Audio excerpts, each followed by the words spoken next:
பார்த்தீங்கன்னா இந்த எல்லா அறுவடை தான் வீட்டில். ஃப்ளவர்ஸு, இந்த இன்னைக்கு கொய்யாக்காய், இந்த சுண்டைக்காய், இந்த கீரை எல்லாமே நம்ம வீட்டில் விளைஞ்சதாங்க. இருக்காங்க பாருங்க.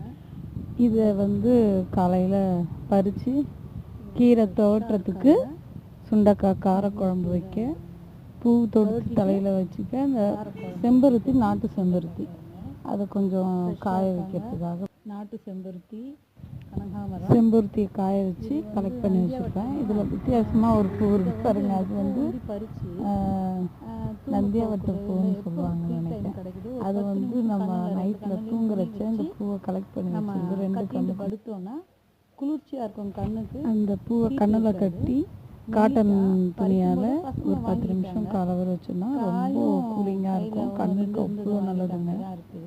இதுதான் எங்களுடைய இந்திய